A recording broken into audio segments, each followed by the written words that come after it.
Саламатсыңар урматтуу окуучулар.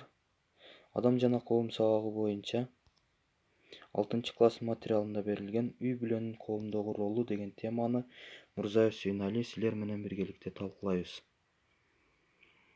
Сабактын максаты үй бүлө жана үй бүлөнүн коомдогу ролу боюнча маалыматка ээ болобуз. Үй бүлөнүн түрлөрүн, үй бүлөдө өзүнүн ордун аныктап беребиз. Ар бир үй бүлө мүчөсү өзүнө тиешелүү укуктарга ээ экенин билип, көрсөтүлгөн милдеттерди так аткарууга калыптанабыз. Үй тапшырманы текшерүү максатында силерге суроолор жана тапшырмалар берилген. Бул жерде сүйлөмдөрдү толуктагыла тапшырмасы берилиптир. Биринчиси кырсык. Албетте, каш кабактын ортосунда өрт,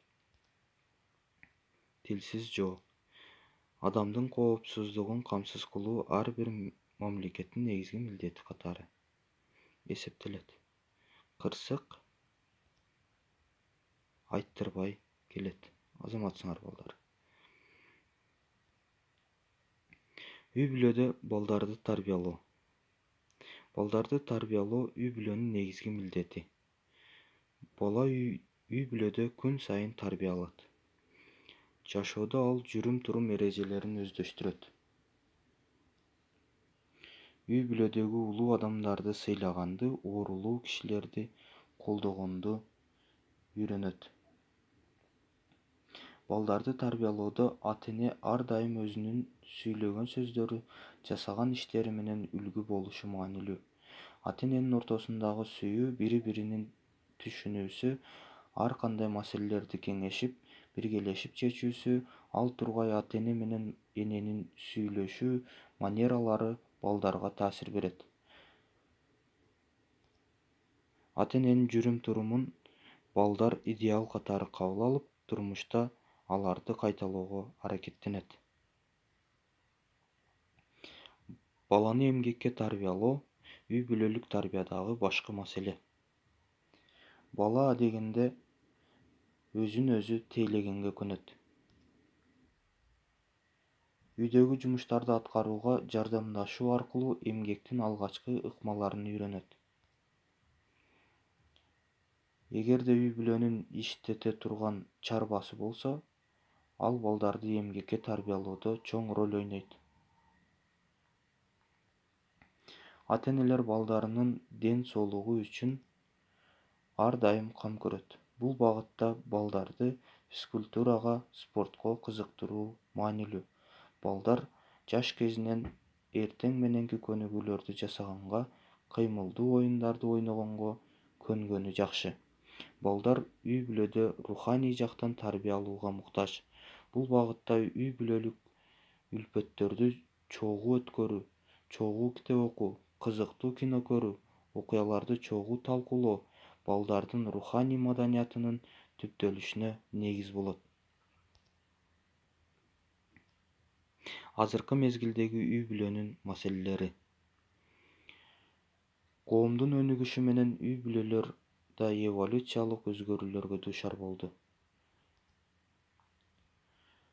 Мурдагы көп муундан турган үй бүлөлөрдү азыркы 2 муундан турган үй бүлөлөр сүрүп чыгарууда.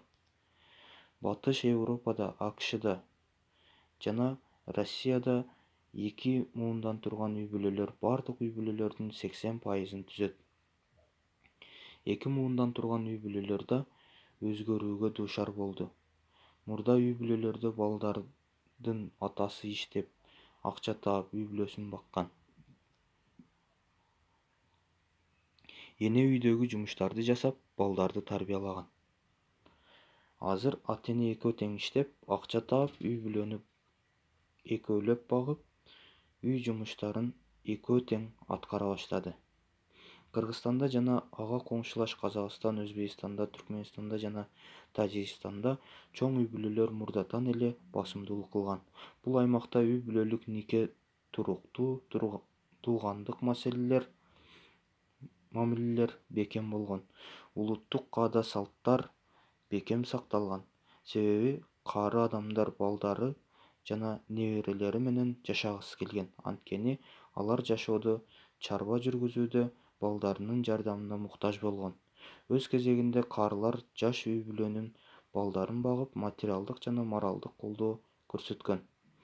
Бул үй-бүлөлөрдө балдардын көп төрөлүшүнө өбөлгө болуп келген. Коомдун өнүгүшү менен мурдагы Орто Азия республикаларында, анын ичинде Кыргызстанда да көп муунду үй-бүлөлөр азайып, 2 муундан турган үй-бүлөлөрдүн саны көбөйдү. Натыйжада балдардын төрөлүүсү төмөндөй баштады. Кийинки мезгилде үй-бүлө курууда никеге туруу маселеси өтө жөнөкөйлөштүрүүгө дуушар болду. Никеге туруунун баалуулугунун жогорулашы коомдук жүрүм-турум эрежелеринин бузулушуна алып келүүдө. Азыркы мезгилде дүйнөлүк алкакта жүрүп жаткан индустриялаштыруу, билимин адистик деңгээлинин кадыр-баркынын өсүшү, аялдардын коомдук эмгекке кеңири тартылышы үй-бүлөдөгү аял менен эркектин конкуренциясына же тирешүүсүнө алып келүүдө. Натыйжада никеде тургандардын ажырашуусу көбөйүүдө. Дүйнөнүн ар кайсы региондорунда болуп жаткан коомдогу маселелер экономикалык кризис, социалдык жана саясий туруксуздук, адамдардын социалдык катмарлаштарга жиктелиши жана башка үй-бүлөлүк баалуулуктарга тескери таасирин тийгизүүдө. Азыркы мезгилде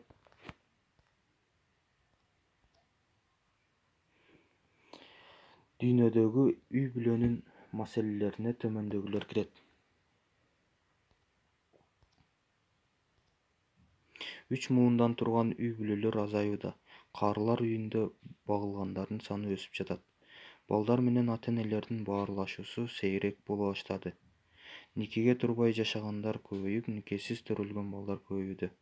Жалгыз бой энелердин саны өсүп, алар балдарын жалгыз багып тарбия берүүдө.